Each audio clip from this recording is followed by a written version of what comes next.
Olá pessoal, muito boa noite a todos, muita paz, muita luz a todos. É um prazer estar novamente aqui com todos vocês. Bom, o tema desse seminário com 2 aulas, né? Hoje o tema é: qual a importância do casamento nos dias de hoje? Numa sociedade moderna como hoje, né? Primeiro, vamos tentar entender o processo histórico da humanidade. Por que até hoje e por que sempre os homens se casaram? Por que todas as sociedades, desde a antiguidade, têm essa história de casamento? Né? Vocês vão ver que é uma atitude extremamente primitiva que vem do modelo do ego humano. Os animais têm muito isso também. Tá? É um comportamento extremamente animal, de posse, de poder, de controle, de estar no controle da sua prole, estar no controle das suas posses. Tá? Então, nas sociedades bem antigas, né, o macho da espécie, então, estou falando o macho da espécie, ele sempre era, né, o poder controlador. Entendeu? O poder controlador. Ok? Então, é importante que a gente entenda isso. Nas tribos animais, todas as tribos que existiam na antiguidade, os animais, o macho da espécie sempre era o poder controlador. Né? Você pega uma manada de cavalo, você tem aquele garanhão forte, o controlador, o que vai cruzar com as fêmeas, o que vai brigar, lutar para estar no poder. Tá? É sempre uma luta pelo poder. Né? Muito bem. A coisa funciona assim. Tá? E vocês vão ver o papel da fêmea dentro do processo do ser humano. E esse arquétipo ele está até hoje aqui na humanidade. Ele começa lá na pré-história. O comportamento primitivo do ser humano com relação à sexualidade humana e à reprodução da espécie. Muito bem. Então o macho, se você pegar um tigre, por exemplo, né, na floresta, então você pega um tigre macho na floresta, o que ele faz? Ele precisa definir o seu território, e ele vai definir o seu território ao redor dele, e não vai permitir que nenhum outro tigre macho entre neste território. Então, ele sai fazendo xixi, um determinado... né? Por isso que quando o gato começa a mijar em casa, ele está demarcando o território. Ele está agindo dessa forma. É um instinto primitivo dele que você não controla. Tá? Então, porque ele necessita ter um território dele, que ele mande, que ele controle. Ok? Muito bem. Então, nós vamos substituir este macho da espécie por um homem agora. O homem, o que ele faz? Ele vai delinear esse território colocando uma cerca. Tá? Ele cerca o território dele, ou bota muros altos, dizendo que tudo que está dentro desse cercado é dele, é posse dele. E isto aqui, tudo é território dele. Então, isso vai funcionar psiquicamente, tá? Aí vocês vão entender porque hoje os casamentos não dão certo. Lá atrás, não dava. Mas as pessoas eram prisioneiras dessas prisões aqui, não conseguiam sair delas. Não tinha como sair. Então, o macho da espécie, no centro desse cercado, ele faz a sua...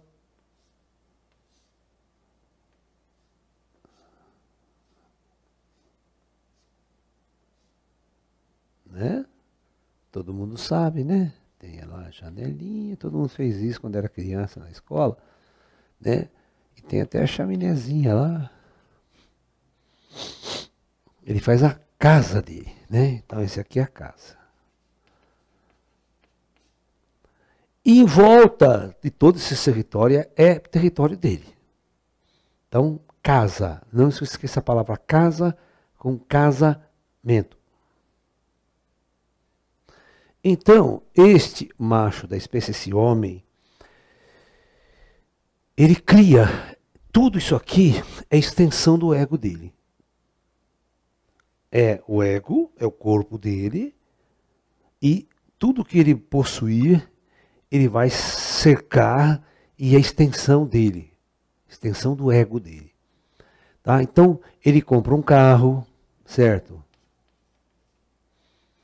Ele traz uma vaca, um boi, tudo, né? Todas as propriedades dele, ele vai trazer para dentro do cercado dele. Hoje em dia é computador, internet, certo? Né? Tudo que ele conseguir, ele vai trazer riquezas tal para a casa dele. Muito bem. Aí, claro, sempre vai ter os outros cercas. Nosso mundo é um mundo de cercados, né? Nosso mundo é um mundo de cercados, tá? Então, na antiguidade, deixa eu explicar como é que funcionava para vocês. Quanto maior é um cercado, quanto mais coisas o indivíduo tem dentro de um cercado, isso denotava o nível de riqueza desse indivíduo e o nome do e o poder que esse indivíduo tinha. Então, quanto maior era o cercado, quanto mais bela e luxuosa era a sua casa e as coisas que ele possuíam, isso denominava riqueza, poder. Ok? Então o homem se sentia poderoso, né, a partir na sociedade que ele tinha o seu cercado, a sua propriedade muito mais rica, luxuosa do que a dos outros que estavam à sua volta. Então, o macho da espécie sempre esteve num processo de competição, certo? Para ser o mais poderoso, o mais rico, o mais belo e ter as melhores coisas para si. Ele não se importa com o outro, ele não está preocupado com o outro. Tá? Ele está preocupado em encher o seu cercado de objetos. Pode estar o cara morrendo de fome aqui do lado, que ele não vai nem ligar. Tá? Todos os reinos eram assim, desde a Roma Antiga era tudo assim. Né? Você vê que tinha os escravos, as pessoas que não tinham valor nenhum, trabalhavam na marra para eles, senão morria. Né? Essa não. Eles não tinham esse sentimento de solidariedade para com o escravo. Escravo é um, certo? Um ser primitivo, um ser inferior a mim, sabe? Então era assim, geralmente vinda de conquistas de outros povos, nas guerras romanas, você escravizava os povos invadidos. Guerra na antiguidade era uma instituição para você roubar a propriedade dos outros e utilizar os outros para fazer aquele trabalho que você não quer fazer. Isso se chama trabalho escravo. Esse é o modelo da sociedade. Então, o mais forte, o exército mais poderoso, roubava e escravizava outros povos. Tá? Era assim que funcionava. Bom, agora, ele precisava trazer uma última coisa que faltava para essa propriedade. Ele precisava trazer uma mulher do sexo oposto. Então, ele precisava buscar aqui, nos outros cercados, na sociedade, né, alguém que preenchesse o espaço. Então, o que eles faziam na antiguidade? O dono desta propriedade aqui era outro, certo? Então, era a mesma coisa. Então, o que eles faziam? Existia um jogo político e um jogo ideológico de poder. Vocês vão ver que a mulher não apitava bosta nenhuma nos casamentos antigos. E eu vou provar para vocês que hoje funciona do mesmo jeito. As mulheres só querem homens ricos, famosos e poderosos. Elas não vão atrás de amor, elas não vão atrás de relacionamento verdadeiro. Tá? Então, tudo é inconsciente isso. Então, esse cara aqui, ele queria trazer uma mulher para cá, mas ao mesmo tempo ele queria trazer mais propriedade, mais força e mais poder. Então, geralmente, os casamentos eram arranjados. Né? Você pegava uma mulher rica, mas ela tinha que casar com um homem rico. Ela não ia casar com pé de chinelo, com alguém que estava numa propriedade que estava caindo aos pedaços. Então, aí começava a interação das elites, certo? Tá? Porque existia uma coisa na antiguidade, olha que louco. Dote. Sabia o que era dote? Então, essa mulher, ela vinha com muita riqueza para cá. O pai dava para ela parte da riqueza dela e vinha para cá. E você tinha uma associação de poder aqui. Tá?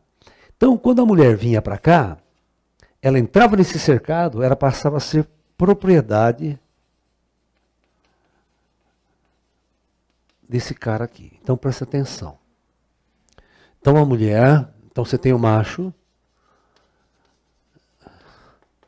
e a mulher, né? Presta atenção. Ela se torna mais um objeto do ego dele e se torna uma propriedade.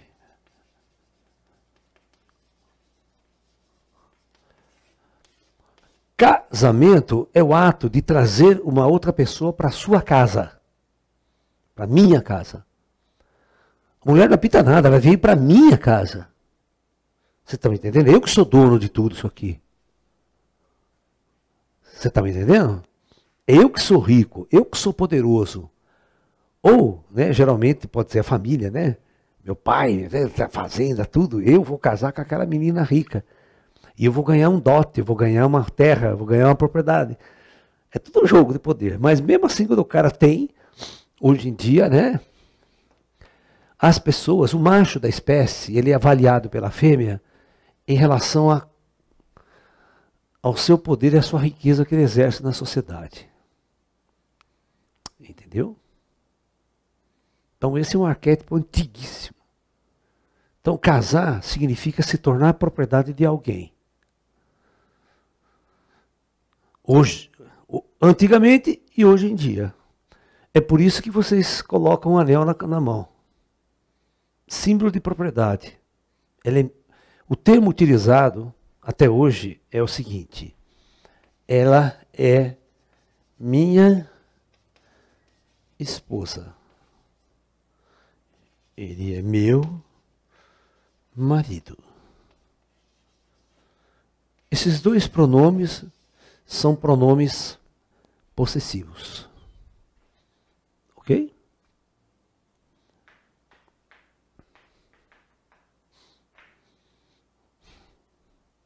Tem um jogo de poder, um jogo de objetos, coisas. Agora você vai me perguntar, mas Laércio, e o amor?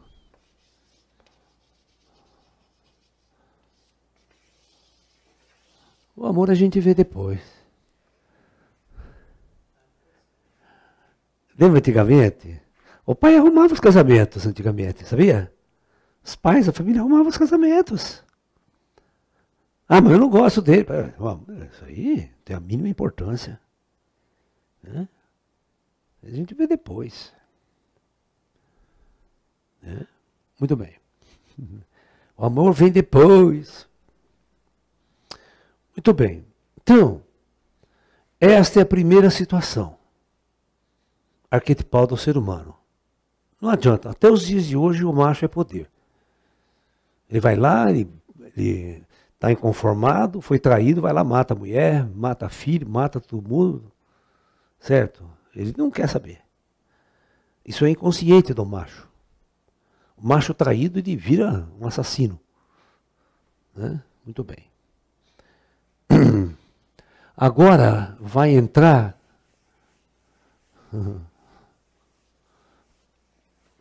então o casamento, né?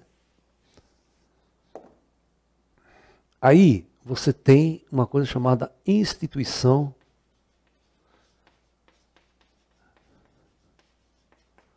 social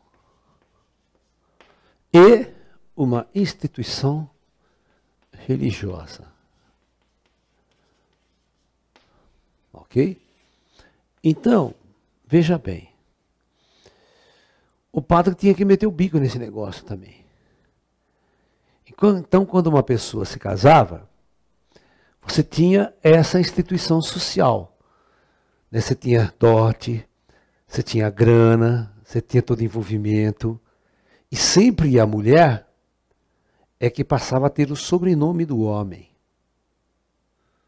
o sobrenome do homem, não a mulher, né, o homem e o sobrenome da mulher.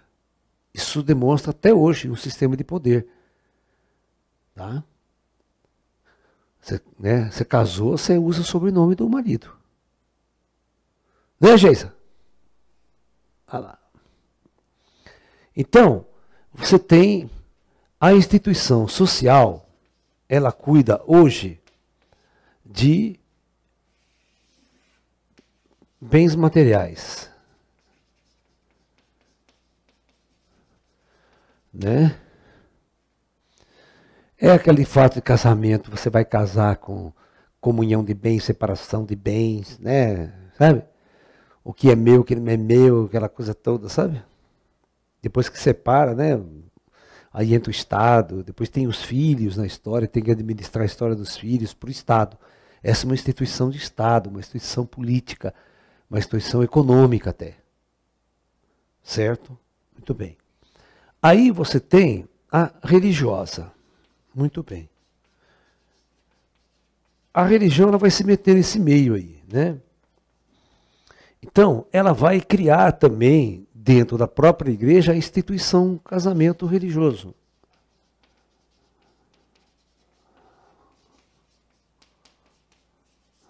Né?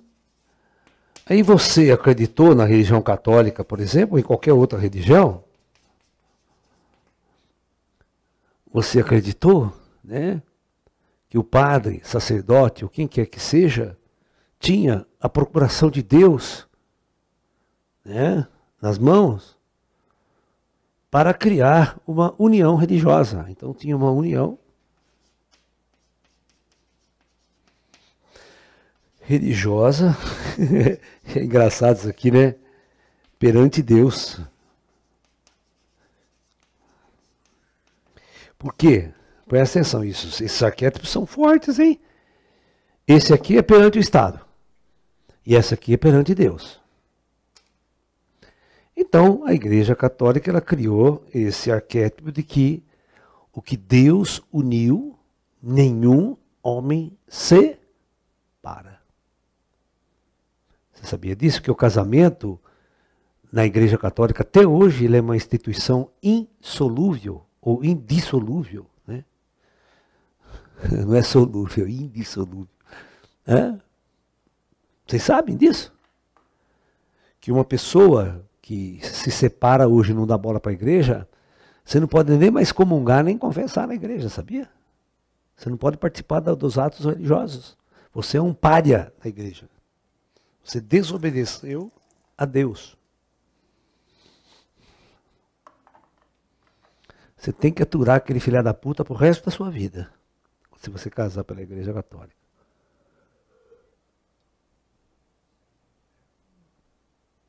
Né? Não precisa ir para o inferno, você vai experimentar o inferno aqui.